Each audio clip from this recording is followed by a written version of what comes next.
Começa agora um programa que traz tudo sobre o livro mais lido em todos os tempos. Apresentamos O Som do Livro.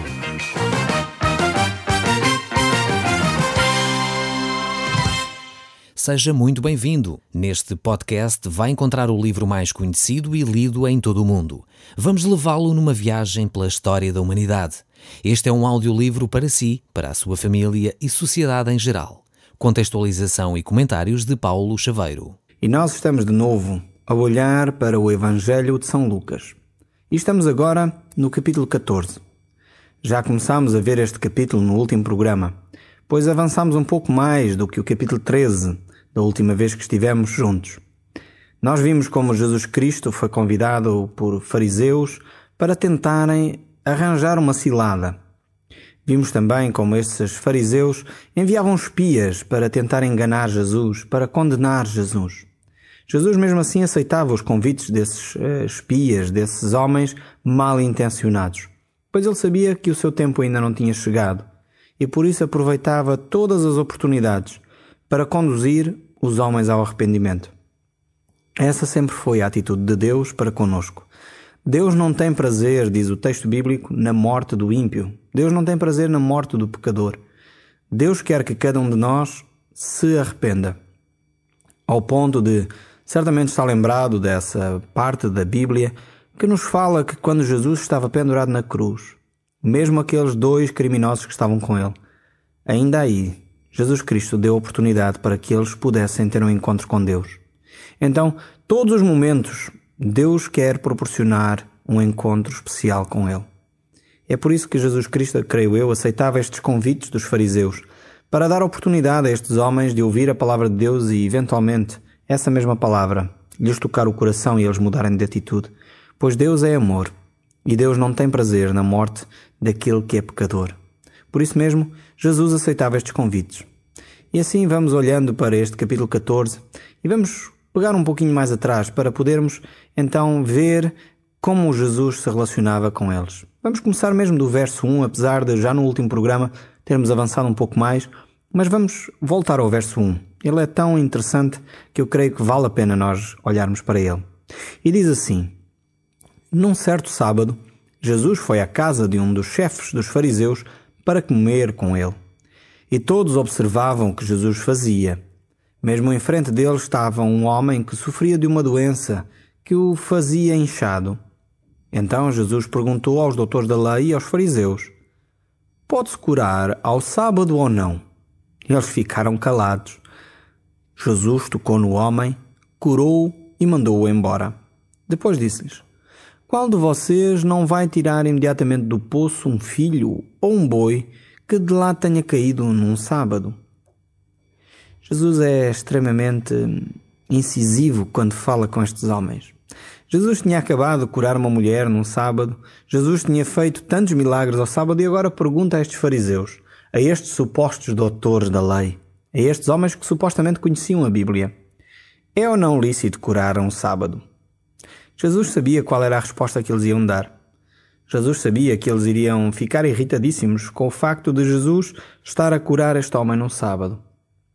É bem possível que este homem tenha sido colocado ali, inclusive de propósito, para tentarem Jesus Cristo, para tentar encontrar alguma falha em Jesus Cristo. Mas Jesus, de uma forma bem interessante, bem cuidada, ele faz estes homens refletir. Será que se um filho cair num poço, ou até uma coisa menos importante do que um filho, como um animal, será que uma pessoa não vai logo, imediatamente, tirá-la só porque é sábado?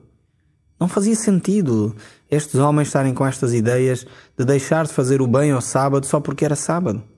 E Jesus então vai tocar naquilo que é o âmago do seu valor, que é a família e os bens materiais. E assim eles deveriam refletir. Mas vemos que invariavelmente estas pessoas não se tocam. E isto tem sido um padrão, muitas vezes, que eu encontro nas pessoas. Pessoas que têm o coração duro, que não querem ouvir Deus, independentemente daquilo que se possa dizer, vão manter o seu coração duro, vão manter-se afastados de Deus. Mas por outro lado eu vejo que há um padrão também que se repete, que aqueles que buscam a Deus, sinceramente, esses encontram Deus. Esses encontram libertação. Esses encontram a cura vinda de Jesus. Então, há aqui dois comportamentos que são padrões, que são mantidos. Aqueles que têm o seu coração duro, por mais que a gente fale da palavra, vão manter o coração duro. Mas aqueles que querem encontrar Jesus, eles vão encontrar Jesus. Independentemente do percurso que vão fazer, porque se eles buscam sinceramente a Jesus Cristo, eles vão encontrá-lo. Então temos estes padrões aqui, e Jesus Cristo quer fazer estes homens refletir sobre a sua vida, sobre os seus bens, como é que eles encaram de facto a sua espiritualidade. E no fundo Jesus está a dizer, fazer bem deve ser feito em qualquer altura, em qualquer dia da semana. Não vamos pensar só que é durante a segunda, a sexta, ou de domingo a sexta.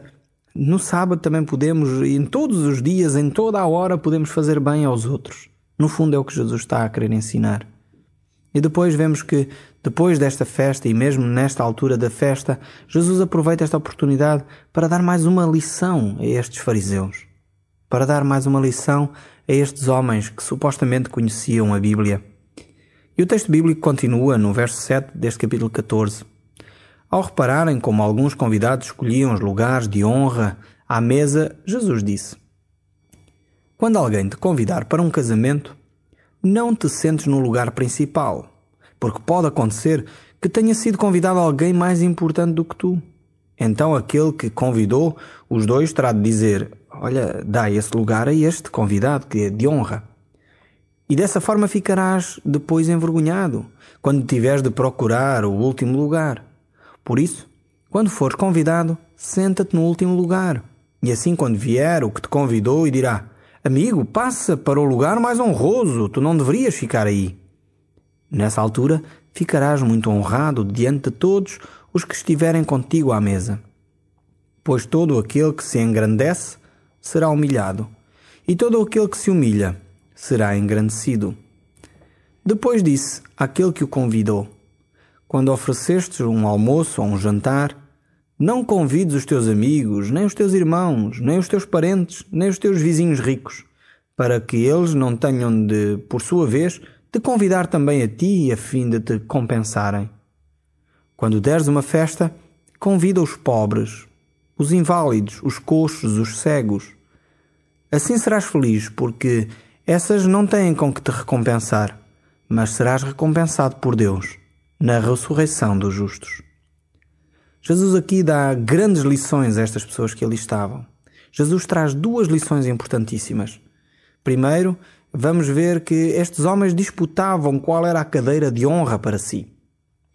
Pois não devem ser pretensiosos, arrogantes a querer o primeiro lugar. Mas eles estavam a fazer isso. Eles queriam saber quem era o mais importante deles, quem é que deveria ficar mais próximo do dono da casa, quem era aquela pessoa que de facto era mais digna, supostamente, por eles, para poder ficar num lugar de honra. E Jesus vai dar então esta lição aqui. Quando alguém te convidar, não te valorizes tu sem que ele o faça. Toma cautela com aquilo que tu pensas a respeito de ti próprio. Também eles deveriam de evitar isso por causa da vergonha, pois o próprio dono da casa poderia chegar e dizer: olha, desculpa, mas este lugar não é teu. Eu tenho convidados de muito mais honra do que tu. Então, olha, vai lá para o fundo e assim ficarás envergonhado diante de todos.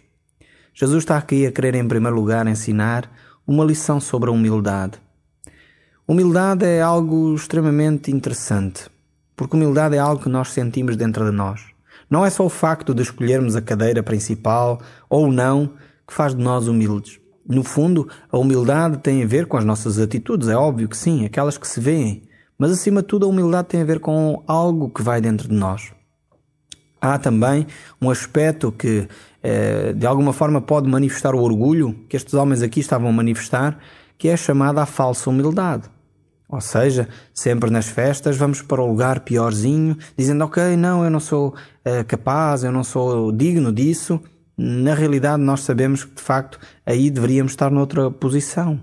Então Jesus está a dizer: sintam a verdadeira humildade dentro de vocês. Não sejam mais uma vez hipócritas. Não queiram se valorizar mais do que aquilo que vocês são na realidade, mas também não façam papel de vítimas nesta situação. Depois vemos aqui Jesus dar uma outra lição. Uma lição que fala acerca da forma como nós escolhemos as nossas amizades e fala acerca da forma como nós escolhemos aqueles com quem convivemos, acerca da nossa atitude no dar. Com que atitude nós convidamos as pessoas para a nossa casa? Com que atitude nós damos uma oferta ou uma esmola a alguém? É no sentido de superioridade ou é no sentido de alguém também nos retribuir em retorno esse favor que nós fizemos? Jesus está a dizer, quando convidares alguém, cuidado com o que convidas. Não convides para seres depois convidado, para que essa pessoa te retribua. Não faças isso com segundas intenções. Não faças o bem ao próximo com a intenção daquilo que ele te vai dar a seguir. No fundo, nós, portugueses, temos um bom provérbio para dizer isso. Há pessoas que costumam dar um chouriço a quem só lhes dá um porco. No fundo, é quase esta mesma mentalidade que Jesus está aqui a querer dizer. Não faças isso, não dês, no fundo, só o chouriço a quem já te deu o porco. Isso é normalíssimo fazer. Então, faz exatamente o contrário. Dá o porco e o chouriço a quem não te pode dar nada em troca. E isso, verdadeiramente, o teu Pai Celeste irá ver e recompensar. Eu creio que nós temos que olhar para esta mentalidade de Jesus e começar a absorver estes princípios de Jesus Cristo. Nós, a nossa geração, neste momento, tem talvez muito mais dificuldade em viver estes princípios, porque Jesus reporta a recompensa para um futuro longínquo, para o dia em que Deus nos irá recompensar. E infelizmente nós vivemos numa sociedade que hoje é o aqui e o agora. É a sociedade do micro-ondas, a sociedade do telemóvel, do imediato, de tudo aquilo que acontece tem que acontecer neste momento. E se eu faço alguma coisa agora, 10 minutos depois eu tenho que estar a ser recompensado. É uma atitude muito comportamentalista que nós vivemos na nossa sociedade. E não nos apercebemos que às vezes as nossas atitudes não têm uma recompensa direta, não têm uma recompensa imediata. Leva tempo. E a melhor recompensa é quando Deus nos recompensa. E não as pessoas com quem cruzamos. Então as nossas ofertas, os nossos presentes, devem ser feitos de uma forma desprendida. Infelizmente, às vezes conhecemos pessoas que até são generosos na forma como fazem as suas ofertas, mas logo em seguida vão e vangloriam-se, dizem, mas eu dei, eu fiz, eu aconteci, e nunca me elogiaram, nunca me agradeceram. É triste ver pessoas assim. Eu não estou a dizer com isto que as pessoas, se alguém me dá um presente, eu devo agradecer, é óbvio que sim. Mas se eu não o fizer, a pessoa não deveria ficar ofendida, porque a pessoa deveria ter dado de coração. Agora, isto não está a dizer que eu devo ser mal educado não agradecendo os presentes que me dão. Não é nada disso que está aqui Jesus a ensinar. Nem Jesus está a ensinar que não devemos convidar os nossos amigos para comer e beber e estar em convívio. Não é isso que Jesus está aqui a querer ensinar. Jesus está a querer ensinar duas verdades acerca do coração, acerca das nossas motivações pelas quais agimos. A primeira é sobre a humildade, como é que nós nos interagimos na sociedade, se valorizamos demais a nossa posição, se estamos sempre a vangloriarmos daquilo que nós somos, capazes ou não de fazer, daquilo que nós consideramos que nós somos. Esse é o primeiro aspecto. E o segundo aspecto é qual a atitude com que nós damos aos outros. Se é com a atitude de querer receber mais ainda ou que é uma atitude desprendida, no sentido que é uma atitude feita em amor, não esperando nada em troca. Essas são as duas grandes lições que Jesus Cristo nos quer dar aqui. É muito interessante então ver o que esta passagem diz. Certamente você já tinha lido esta passagem, espero eu.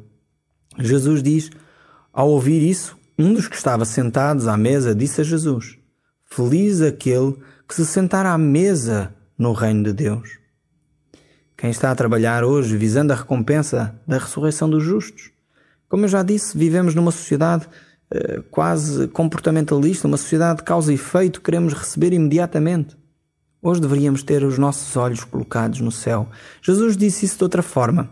Jesus disse onde está o nosso coração, aí está o nosso tesouro. E Jesus disse também que nós devemos juntar tesouros nos céus. Esses tesouros não são para ser feitos aqui, no nosso meio. Não são para as pessoas nos darem palmadinhas nas costas, dizendo, uau, tu és fantástico. Admiro-te bastante o teu desprendimento, e nós ficamos cheios de orgulho, cheios de vento. Jesus disse que quando nós recebemos a recompensa aqui na terra, já recebemos. Necessitamos colocar o nosso coração nas coisas de Deus. Necessitamos olhar para aquilo que Deus está a fazer, juntar-nos a esse trabalho de Deus e fazê-lo percebendo que, no fundo, se temos algum mérito, o mérito é de Deus, porque nós só fizemos aquilo que Deus nos mandou fazer. Então somos considerados servos inúteis. É aquilo que Jesus nos ensina. Dói muito ser considerado servo inútil, eu sei por experiência própria. Quando nós fazemos um trabalho e nos esforçamos, gastamos horas, talvez nem dormimos bem para poder concluir aquele trabalho e no final as pessoas nem nos agradecem. Aquilo dói. Mas é uma lição tremenda para nós poder aprender a ser servo inútil. É ótimo quando podemos aprender a colocar o nosso coração nos tesouros do céu, porque assim vamos a cada dia ficando mais desprendidos das coisas que nos rodeiam, agindo cada vez mais próximo ao sentimento que Jesus quer que esteja no nosso coração. Vemos que Jesus Cristo respondeu a este homem e diz: um certo homem preparou um dia um grande banquete e convidou muita gente. À hora da festa, mandou um criado dizer aos convidados: venham que está pronto o banquete. Mas todos eles, um por um, se foram desculpando. O primeiro disse: olha, comprei um campo e tenho de ir vê-lo agora mesmo. Desculpa, olha, não posso ir. O outro disse: olha, comprei 5 juntas de bois e vou experimentá-las. Desculpem lá, mas eu não posso estar. O outro desculpou-se assim: olha, acabei de casar e por isso não posso ir. O criado voltou e contou isso tudo ao dono da casa. Ele então, muito zangado, deu-lhe esta ordem: vai depressa pelas praças e pelas ruas, pelas cidades, e traz para cá os pobres, os inválidos, os cegos e os coxos. Quando o criado voltou, disse: já fiz como mandastes, mas ainda há lugares, senhor.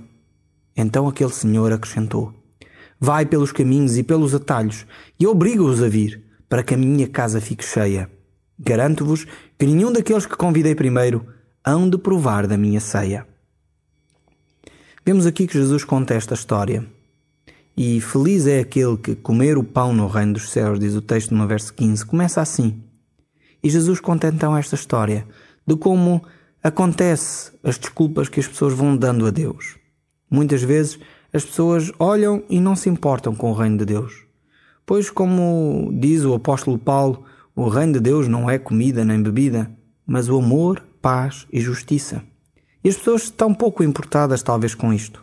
As pessoas preocupam-se mais com o seu ventre, com aquilo que comem, com aquilo que bebem, com as festas. Mas esta parábola aqui fala-nos acerca de um convite para participar num banquete. Esta parábola ilustra o convite de Deus a cada um de nós. O convite que Jesus lhe faz a si. O convite de estar com Ele numa grande ceia, numa grande festa, a festa da vida. E é esse convite que Jesus lhe endereça neste momento. Você só precisa de aceitar esse convite. É um convite gratuito que Jesus lhe faz. Homens que foram convidados rejeitaram. Não quiseram estar nesse convite, não quiseram estar nesse banquete. Um deles foi se desculpando primeiro, dizendo que comprou um campo, por isso não podia estar. O segundo foi dizendo que comprou uma junta de bois, por isso teria de experimentar. E um terceiro foi dizendo que tinha acabado de casar e então não dava mesmo jeito nenhum. Vemos como estas pessoas apresentam os valores errados na sua vida. Eles estavam dispostos a abandonar esta festa que este senhor estava a dar em detrimento de alguma coisa que eles poderiam fazer mais tarde. Eu diria, são desculpas esfarrapadas. E muitas vezes estão desfarrapadas quanto aquelas que nós damos ao convite que Deus nos dá, ao convite que Deus nos faz. Por vezes Deus está a dizer: é a altura de tu entregares a tua vida, é a altura de tu aceitares este presente da vida eterna. E nós dizemos: bem, eu sou mesmo muito pecador, eu vou deixar para mais tarde essa situação. Eu conheci uma pessoa assim. Ele dizia: mas eu peco tanto, eu não sou digno. E eu dizia: mas foi exatamente por não seres digno e por pecares tanto que Jesus veio. E a pessoa ia-se escusando, ia-se arranjando as suas desculpas para não ter um encontro com Deus. E às vezes são como estas desculpas. Todas elas nós poderíamos facilmente rebater. Todas elas nós poderíamos dizer: bem, o campo podes ir ver mais tarde. Se já compraste, então já está comprado. Já viste certamente antes. Ninguém compra uma propriedade sem primeiro a ver. Então é uma desculpa completamente esfarrapada. A junta de bois, a mesma coisa. Ninguém compra animais sem saber se são saudáveis ou não. E eu não percebo muito disto, mas sei que pessoas que eu conheço que tratam com animais não compram um animal sem ver se ele é saudável. Então, experimentar uma junta de bois porque a comprou, quer dizer, não faz sentido, poderia experimentar no dia a seguir. E este homem, então, que se escusa porque casou, então, ainda pior. Era uma ótima oportunidade para ele oferecer à sua esposa uma festa. Então ele poderia ter ido com a sua esposa aproveitar este tempo de paz e de alegria, de festa, de alegria, para poderem estar com a sua esposa. E no fundo, estas 3 desculpas são desculpas farrapadas que muitas vezes nós damos a Deus para evitar entrar na festa. No fundo, quem mais perde não é Deus. Quem mais perde somos nós. Porque esse convite não deixará de ser feito a outras pessoas. Esse convite não deixará de ser entregue àqueles que Jesus Cristo vai continuar a convidar. Ele irá pelas cidades, pelos campos, irá à procura dos necessitados, irá convidar todos a entrar. Vemos como Jesus Cristo mantém este convite a qualquer pessoa que quer se relacionar com Ele. Deus continua a fazer esse convite para si e para mim. Nós não podemos rejeitar. Este convite, então, foi feito a todas as pessoas, quer aqueles que previamente tinham sido convidados, quer a outros que não faziam parte desta festa. E Jesus estava a falar à nação de Israel que tinha recebido previamente este convite. E Jesus tinha vindo também para que este convite fosse agora estendido a todos aqueles que são necessitados, a cada um de nós também. Cabe-nos a nós olhar para o convite que Jesus nos faz e dar uma resposta a este mesmo convite. Diz o texto no verso 25, continuando aqui: numa ocasião em que ia muita gente com Jesus, ele voltou-se para a multidão e disse: se alguém vier ter comigo e não tiver mais amor do que ao pai ou à mãe, à mulher ou aos filhos, aos irmãos e às irmãs, e até a si próprio, não pode ser meu discípulo. E aquele que não quiser pegar na sua cruz e vir comigo, também não pode ser meu discípulo. Vemos que Jesus Cristo é muito frontal quanto ao convite que nos faz. Ele convida-nos, por um lado, para a ceia, e Ele não obriga-nos a seguir esse convite. Mas, ao mesmo tempo, Ele mostra que, ao seguirmos Jesus, nós temos de colocá-lo no verdadeiro sítio, pois Ele é Deus, Deus Todo-Poderoso, e Ele não deve ter um lugar menos do que esse, o lugar de Deus. Então, quando nós nos dirigimos a uma relação com Deus, devemos perceber que os nossos pais, mães, ou irmãos, ou a esposa, ou os filhos não podem ter o lugar de Deus. De outra forma, isso seria idolatria. E Jesus está a combater a idolatria. Então precisamos ter essa relação com Deus e aceitar o convite que Ele nos faz neste momento. A decisão é sua. No próximo programa, nós continuaremos a olhar para a vida de Jesus e para os seus ensinos. O Som do Livro, uma produção da Rádio Transmundial de Portugal.